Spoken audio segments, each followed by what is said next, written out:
상위 1%의 성적이었어요. 장학금도 받았고 나중에는 그냥 그 페이지, 이 장소에 어떤 단어가 들어있는지까지 제가 외울 정도로 암기를 해야지라고 했다기보다는 그냥 계속 읽었던 것 같아요. 기억이 날 때까지.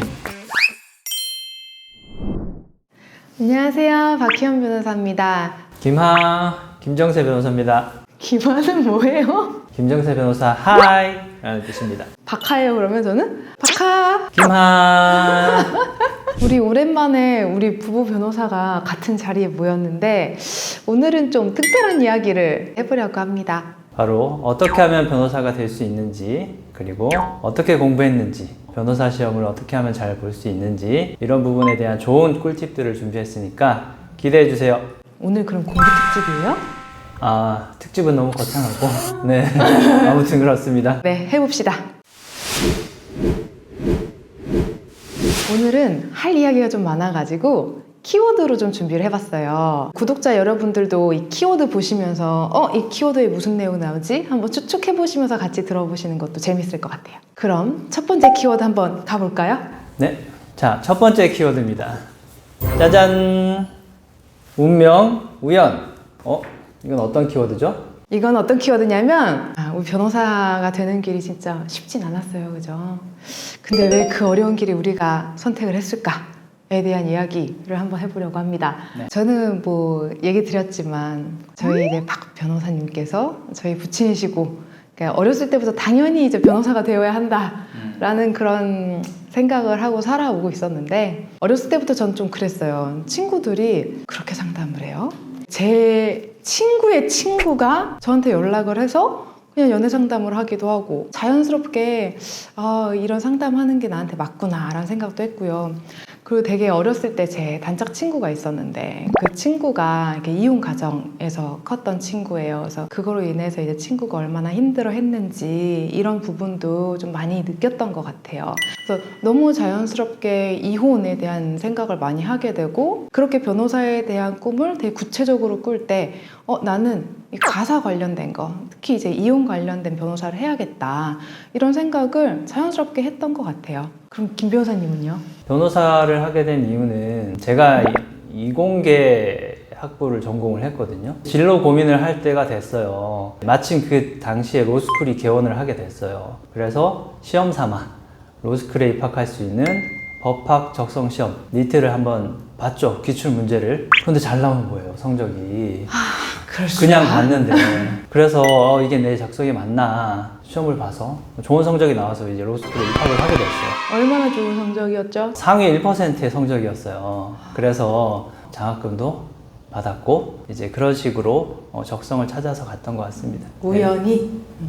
그럼 많은 변호사 중에 왜 이혼 전문 변호사냐? 제가 미래를 그리면서 생각을 해보니 이혼 사건은 한쪽은 남자고 한쪽은 여자일 수밖에 없어요. 그래서 절반은 남자인데 아무래도 이혼 전문 변호사는 여자 변호사님들이 많으시거든요. 그래서 이혼 전문 변호사로서 남자 변호사가 굉장히 유망하다고 생각을 했습니다. 자, 다음 키워드입니다. 짠! 엉덩이와 휴식. 이거 어떤 키워드죠? 키워드가 좀 애매하죠? 변호사 되려면 공부를 많이 해야 돼요. 많이 안 할 수는 없어. 많이 해야 되는데 그 이제 필승 공부법, 우리가 변호사가 될 때까지 했던 공부법에 대해서 좀 얘기를 나눠보려고 합니다. 저는 공부법, 제가 엉덩이입니다. 저희 아버지는 항상 우리 집안은 머리가 좋진 않으니 노력으로 해결을 할 수밖에 없다 이런 얘기를 항상 듣고 자랐기 때문에 진짜 엉덩이 힘으로 공부를 했던 것 같아요. 어떤 시험이 있다 하면 그 책을 거의 외우려고 계속 반복해서 읽었고, 저는 밑줄 그으면서 읽는 게 좀 습관이었는데, 그래서 거의 이제 단어가 아예 까매서 안 보일 정도로 많이 읽고, 그래서 나중에는 그냥 그 페이지, 이 장소에 어떤 단어가 들어있는지까지 제가 외울 정도로 그렇게 공부를 좀 했던 것 같아요. 그리고 이 변호사 시험 공부할 때도 제가 다니는 독서실이 좀 특이했는데, 제가 카드 찍고 들어가면 제가 있는 시간이 거의 카운팅이 되는 그런 곳이었는데, 이 카운팅, 이 전체 독서실에서 상의를 이렇게 잘라요. 그래서 그 순위대로 뭐 1등은 뭐 몇십만 원 상품권, 뭐 2등은 얼마 상품권 이런 걸 줬단 말이에요. 저 받고 싶은 거예요. 제가 또 이런 거 한다 하면 또 해야 되는 성격이가지고 그렇게 해서 제가 상품권을 받았었어요. 저는 좀 노력파였던 것 같아요. 그러니까 옛날에 저는 리트 시험 공부할 때 진짜 열심히 했는데 대학교 도서관에서 항상 공부를 했어요. 그 아침 일찍 가서 저녁 늦게 이제 돌아오는 그런 일과를 항상 보냈는데 항상 음식을 점심 먹을 걸 싸들고 다니다가 어느 날은 그 점심 먹을 게 없어서 매점을 가려고 나갔는데 저는 패딩을 입고 있었는데 낮에 나가보니까 다른 학생들은 반팔을 입고 있는 거예요. 그 정도로 저는 계절을 모르고 공부를 했던 것 같아요. 안 더우셨어요? 왜냐면 도서관은 좀 추워요. 그래서 저는 도서관에만 있었기 때문에 몰랐죠. 저의 공부 필승법은 바로 휴식입니다. 이게 뭐냐면은 뭐 기본적으로는 열심히 하긴 해야 돼요. 엉덩이도 중요하고. 근데 이제 특별히 신경 써야 될 부분은 휴식인 것 같아요. 예전에 뭐 수능 공부할 때도 그렇고 이제 공부 잘하는 친구들을 보면은 영어, 국어를 이렇게 공부를 막 하다가 지치면 수학을 공부를 해요. 이럴 수가. 보면 그래. 왜 그런가 하면 뭐 들어보면은 이쪽 우뇌를 쓰다가 한 번은 이제 좌뇌를 써야 된다 뭐 이런 게 있는데 그게 맞는지 모르겠지만 몸을 쉬어주고 뇌를 쉬게 해줘야 된다라는 그런 어떤 중요성인 것 같아요. 저도 이제 변호사 시험을 준비할 때 항상 토요일, 일요일은 쉬었어요. 진짜 푹 쉬었어요. 그렇게 하면은 평일에 그 공부하는 시간이 굉장히 밀도가 있어지고 수험 기간이라는 그 1년, 2년 그 긴 장기간의 수험 기간을 체력적으로 버틸 수가 있어요. 그래서 저는 휴식이 가장 중요하다고 생각합니다. 근데 진짜 신기한 게 김 변호사님은 공부하는 시간은 확실히 저보다 적었어요. 그런데 성적은 엄청나게 오르는 그 마지막에 이제 저희 전국 모의고사라는 게 있어요. 근데 그 모의고사를 보셨는데 2등을 하셨나? 그래서 변호사가 되려면 외우는 양이 어마어마하잖아요. 그럼 그런 것들 좀 잘 외우는 비법 같은 게 있을까요?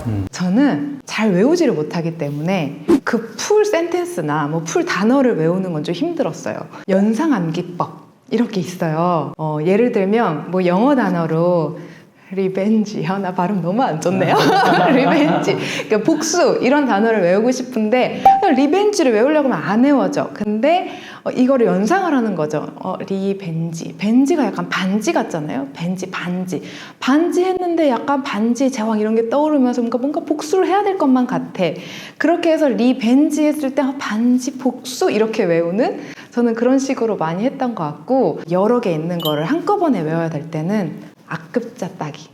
앞글자를 따서 제가 연상할 수 있는 뭔가를 만들어 놓으면 그거를 연상을 하나의 연상만 만들어 놓으면은 여러 가지 요건들이 한꺼번에 외워지는. 근데 이것도 좀 쉽지 않아서 저희 그 변호사 시험을 볼 때는 법전을 제공을 해줘요. 법전은 다 볼 수 있는데 저는 이거를 약간 컨닝 페이퍼처럼 만들었어요. 그러니까 여기 진짜 썼다는 게 아니고 그 법전의 그 법문 내용들 한 단어에 그런 거 연상을 좀 시켜놓는 거죠.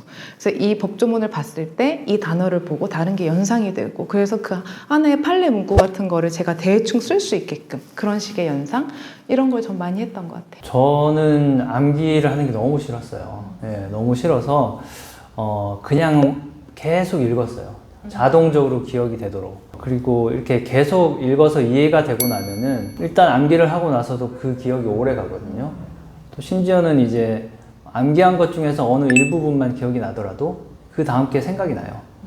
그래서 암기를 해야지라고 했다기보다는 그냥 계속 읽었던 것 같아요. 기억이 날 때까지.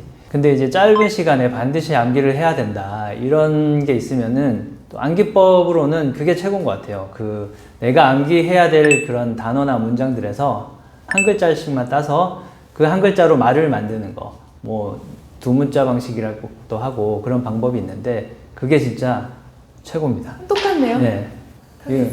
이거 만든 사람 노벨상 줘야 돼요. 두 분 다 이제 앞글자 따서 외우기를 팁으로 주셨는데 네. 그럼 실제로 한번 기억력 테스트를 한번 해볼까요? 기억력 테스트? 실제로? 네.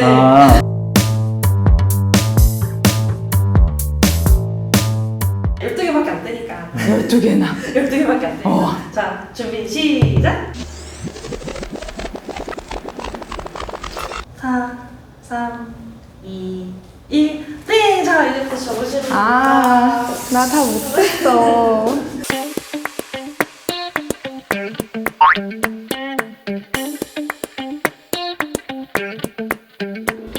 정답!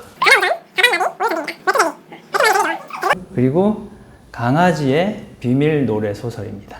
와 박수 한번 주세요. 와. 질 줄 알았어요. 질 줄 알고 있었습니다. 잘해주셔서 감사해요. 너덜너덜해져. 둘 다 못하는 것보단 낫잖아요. 그러네. 짜잔. 전시와 육아. 본죽, 밀키웨이, 등산 키워드가 하나네요.